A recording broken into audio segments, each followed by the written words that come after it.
Hi there, everybody. Deborah Roberts here, and welcome to 2020, The After Show. Today, we are going to take you inside and in depth in a story that is so riveting, you would be tempted to think that it is fictional. But it is not. It is real life. This story captivated so many people around the country. It was a Southern scandal that not only rocked South Carolina, where it all happened, but the nation. You might recall a lawyer from a prominent South Carolina family by the name of Alex Murdaugh, who was found guilty in March of 2023 of murdering his wife Maggie and their 22-year-old son, Paul. The Murdaughs were part of a legal dynasty spanning generations in South Carolina, which is one of the reasons this story just got so many people interested in it. He was one of the most powerful attorneys in the state, with deep connections to prosecutors and to the police before his conviction. A local journalist by the name of Mandy Matney, who's only in her 30s, was at the center of really pulling back the curtain, and she never, ever gave up fighting to get this story out and also to find some sense of justice. Well, 2020's latest episode, The Murdaugh Family Murders, dives deep into this case, as well as Mandy's podcast, which is chronicling her work on the story. And a new star-studded scripted series on Hulu and Disney Plus called Murdaugh: Death in the Family is also out now. We are so delighted to have you, Mandy. Welcome. Hi, thank you so much for having me. And that intro was amazing. Well, thank you. Well, if you approve, then I'm glad to hear that because, you know this story inside and out. Mandy, before we get started and get up to speed on the story, I'm always fascinated by young journalists like yourself. And of course, a story like this, you would think it would take somebody who is maybe much, much older and seasoned to bring this to light. But, you're young. You started in local news, but you knew a story when you saw a story. Thank you for saying that I'm young. I'm 35 and You're young, honey. You're young.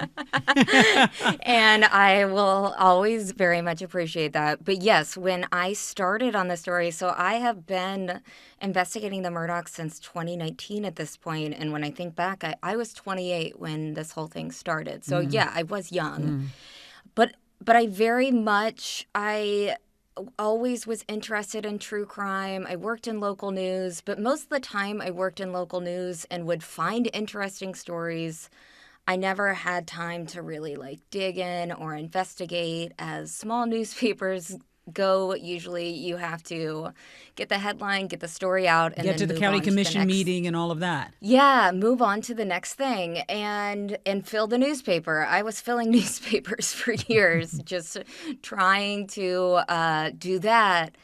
And I was so fascinated by day one of this story it was the morning of the boat crash when I first found out about the Murdaugh family. I had kind of heard about them, but that morning of the boat crash, we just heard from several different people saying the driver is from a family of powerful attorneys, and if you guys don't cover this, they will cover it up. And that's something just kind of clicked inside of me. And, when you feel like you've been training your whole life for something, that's kind of how I felt with this Murdaugh story. And it's interesting that you say maybe an older veteran reporter. I think it was good for me that I was young, and also I was not from South Carolina. I didn't have any ties, and I saw something wrong and went for it. You came to it with fresh eyes. Well, let's talk about the boat crash, because that is sort of how this all kicked off. In 2019, a 19-year-old girl by the name of Mallory Beach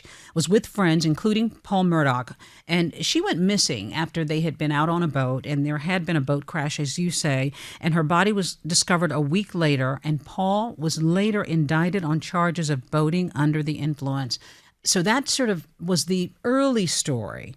And that was just sort of the beginning, and then the publicity sort of started from there. So the boat crash happened, in a lot of local areas. That's a sad, tragic story, young people out on a boat and so forth, but you're talking about a kid from a prominent family.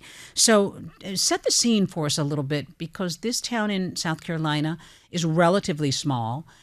This family, as I said, was a dynasty. The grandfather and the father, Alex Murdaugh, they had all been involved not only in the law, but in politics and so forth. Set the scene for us and what you found once you started to dig into this what felt like a local story in the beginning. Yeah, absolutely. So, I think the first thing, and I was working with a team of excellent reporters at the Island Packet, Teresa Moss and Liz Farrell.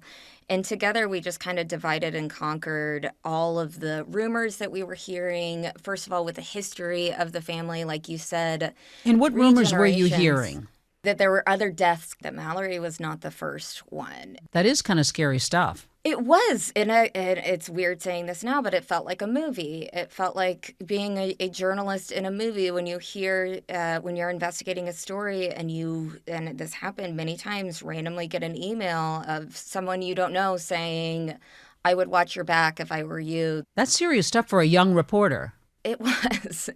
But luckily, again, with the team that I was working at the Island Packet, we all just realized that this story was important. So early on, usually there's a person arrested. There was no arrest. It was really, really, really difficult to get information out of the South Carolina Department of Natural Resources, who was in charge of the investigation. We just kept chipping away and story after story and putting the pressure on law enforcement to keep this in the spotlight. And then that combined with Mallory Beach. Unfortunately, her body was found a week later, and that was a horrible, horrible thing.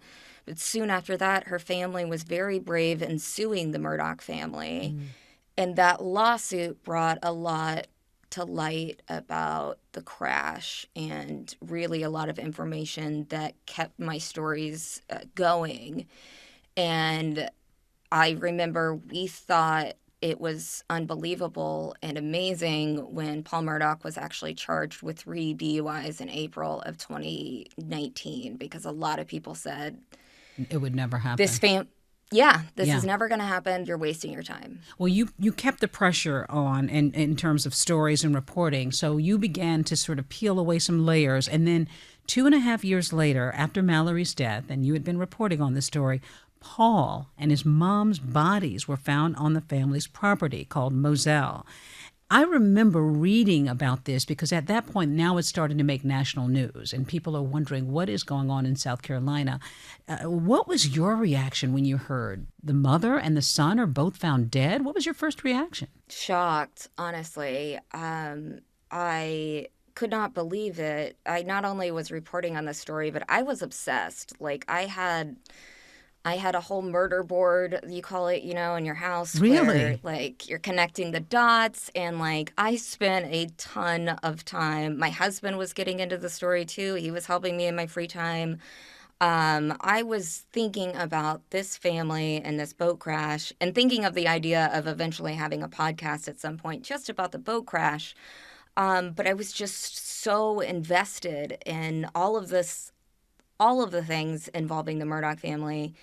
And also, as I said earlier, getting veiled threats and getting a lot of people saying to be careful, hearing those things. So when I heard that Maggie and Paul were murdered, I knew in my gut there was something more that was going to happen with this story. As a journalist, when you see all these horrible things happening in one story and it's not ending yet. I knew that something bad was going to happen. It's too much to be coincidence, yeah.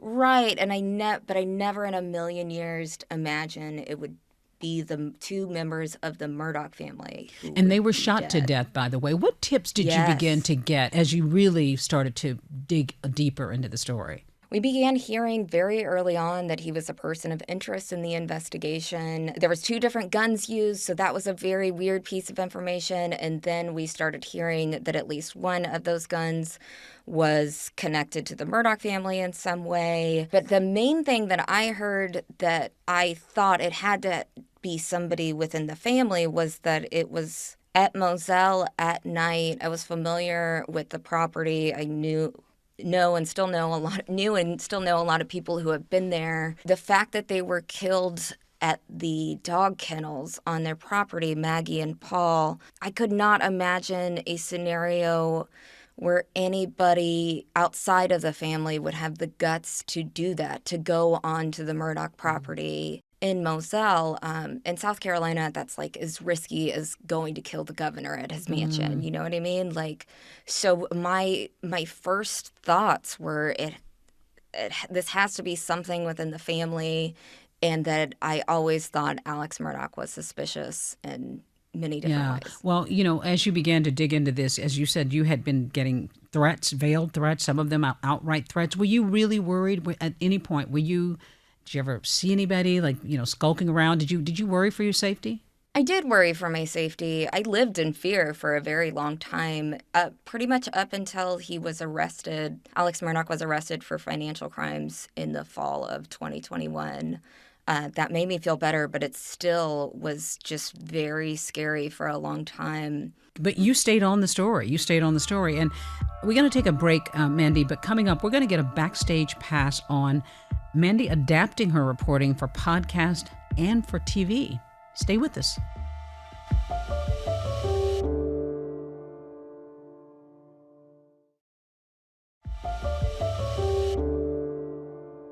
We are back now with investigative journalist Mandy Matney, who was known for her reporting on the Murdaugh murders down in South Carolina. And now, of course, the inspiration for a star-studded Hulu series, Murdaugh, Death in the Family. And I guess before we even get to that, talking about the casting, let's talk about where things stand right now, because Alex Murdaugh was convicted in these murders. He's in prison right now. Give us a quick little up-to-date before we get into where you go from here. Alex Murdaugh was convicted in 2023. He has appealed that conviction, and that appeal is in the process of being reviewed, but I think that's a big misconception with this case. It's not anywhere close to getting a new trial or anything like that at this point. He's also been convicted of dozens of financial crimes at both the state and federal level. So he's going to be in prison for the rest of his life, no matter what. And there are many people who might credit you with having had some part in seeing this justice happen. And as I said, you're the inspiration for a star-studded Hulu series, Murdaugh, Death in the Family. Let's talk about the casting. There's Patricia Arquette, Jason Clarke as Alex Murdaugh. Patricia plays his wife, Maggie, and Brittany Snow plays you. And I can actually see that. I can see the resemblance. What did you think about that? And how did you react? How did you prepare Brittany? Did they come to you? Tell us about how it all came to be. Again, thank you. I think that she is a wonderful, beautiful, brilliant person. I have been watching her work since I was a teenager and loved Pitch Perfect and John Tucker Must Die. And I could not believe it. It was, I believe, in January of this year when Aaron Lee Carr, the co-creator of the show, called me and said, "Have you heard of a person named Brittany Snow?" I was like, yeah. Yeah, I'm like, duh, I'm her biggest fan. What? And she said not only is she interested, she's really interested in playing you, Mandy, but she listened to your entire podcast front to end. And she knows this story. Like, she really knows this story, and she's very much interested in it.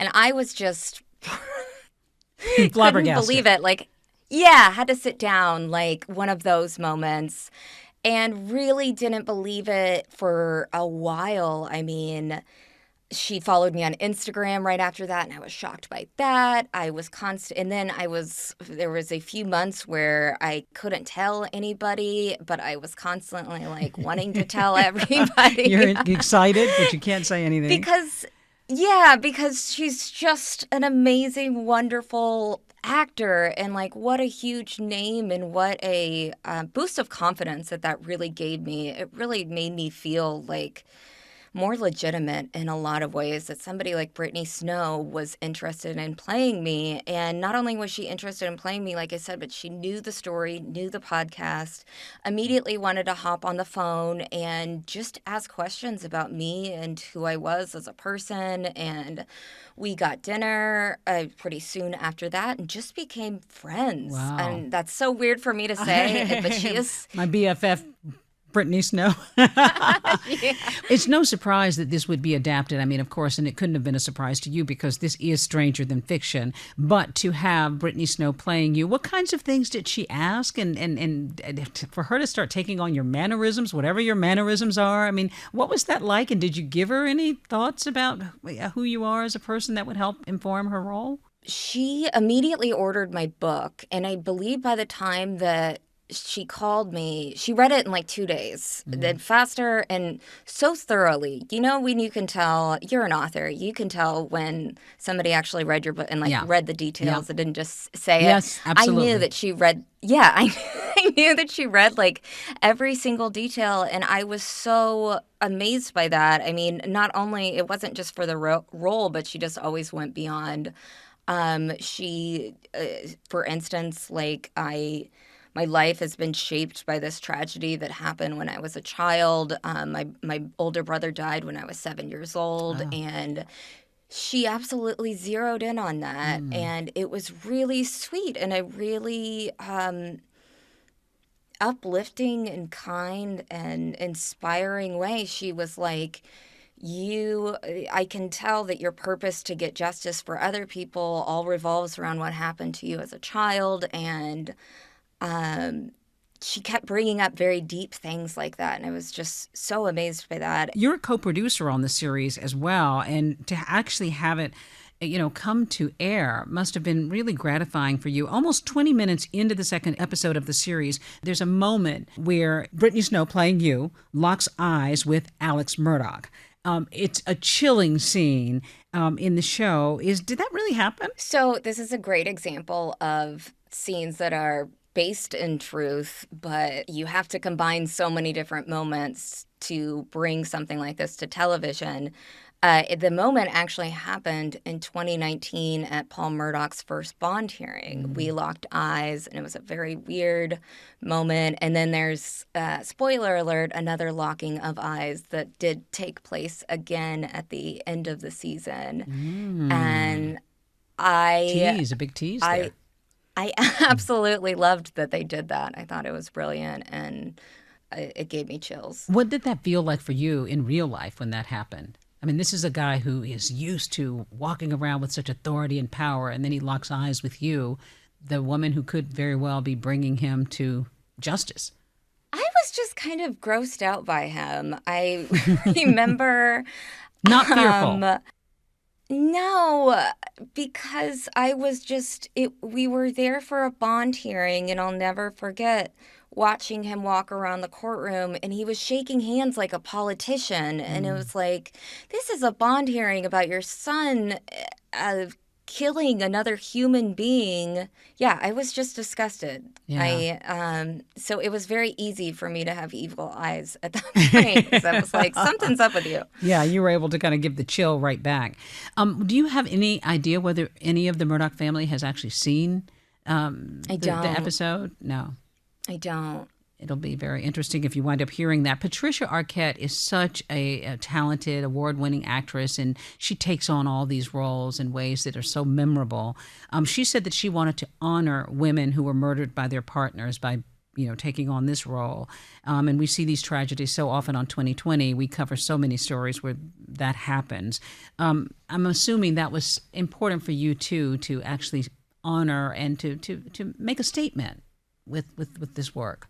Yeah, absolutely. I think that I had over 90 episodes of the Murdaugh Murders podcast, and I know that that's insane to say, but the craziest part was that we were always just trying to cover the next thing. There was really no time to go back and take a breath and talk about like who Maggie was and how this happened to her. And that always ate away at me, because as a person who really...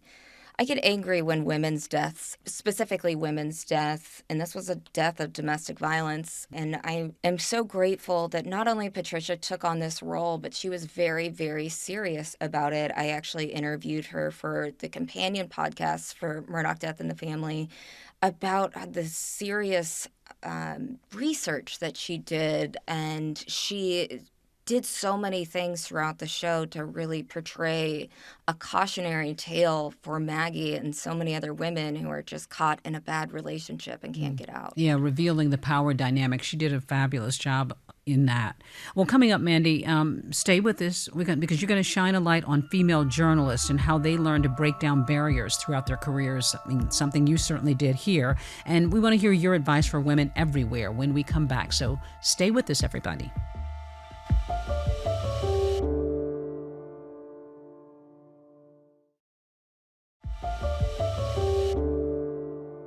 We're back now with investigative journalist Mandy Matney, who is known for her incredible work as a journalist uncovering critical details in the Murdaugh murder case, a case that captivated not just South Carolina where it happened, but the entire country. You can watch Murdaugh, Death in the Family on Hulu. And while the series is partially fictionalized for dramatic purposes, it is inspired by Mandy's podcast and her years of reporting. So Mandy, congratulations to you on such great work here. Talk about the case right now. As you said earlier, Alex Murdaugh is currently awaiting a decision about an appeal. Where does the case stand now? Because he has come back to court once or twice, I think, since his conviction. Yeah, he's come back a couple times. In January of 2024, he went before the court for a hearing where Justice Jean Toll ultimately decided that he got a fair trial in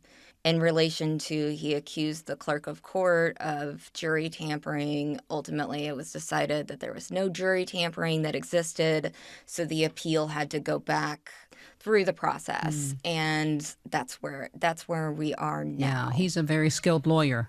Yeah, and he has a very expensive and skilled team of lawyers behind him and I always tell people this, not most defendants can afford these types of appeals and can afford to spend this amount of money and time on the appeal process, but they're doing it. So I have confidence in the system that his conviction is going to stick. Well, the underlying theme in this series has been women fighting the patriarchy, as you said. And, so many of us think about, say, Erin Brockovich, right? That series, even though she was not a reporter, but this was a woman who was, taking a case to, so many cases to court, and people saw her championing the underdog. And, in this case, there's a very strong element here about women. And that was something that was important to you, I gathered. Through the process of making the podcast, I connected with Erin Lee Carr, who was a documentarian at the time and is still an amazing documentarian.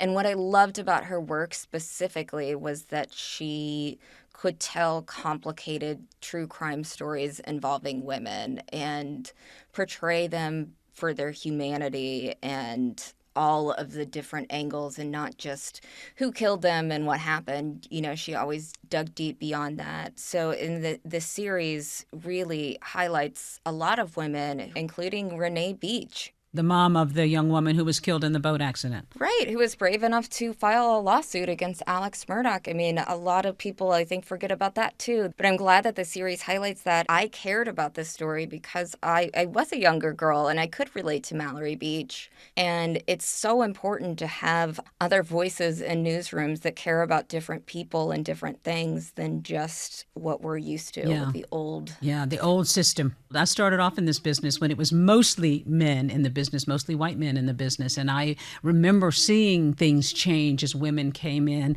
What I love about this is that you worked for a small town paper, and that has had such an impact on so many stories over the years.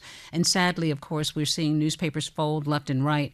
You probably are hearing from young women, and I'm sure there may be some who are watching. There might be some who are listening to this podcast now who are interested in journalism and who are interested in pursuing these kinds of stories. And I'd love to know what you would say to them. Absolutely. I would just say keep going and listen to your gut. I think that was the biggest lesson that I learned in all of this, that my gut really told me so much with this story. And when I would block out the noise and block out all the voices of people saying that I was obsessive or that I cared too much or that I was too emotionally involved in this story. I did care and I was emotionally involved in the story, but that got me where I am. So also to young journalists, I would say, please care about the stories that you cover, care about the people that you cover, because it gets you further. And I believe that my passion for the people involved in this story really drove me to keep going. Well, it really made a huge impact. I mean, what started off as a small story became a huge story and made a big difference. Mandy Matney, such a pleasure to meet you and get a chance to chat with you. Congratulations on all the good work. Thank you so much. This was a wonderful interview. Oh, really, really a lot of fun. Well, it's called The Murdaugh Family Murders, and you can stream it now on Disney Plus and Hulu. Hulu is a division of Disney, which is ABC's parent company. Thanks to our listeners. We always appreciate your coming by.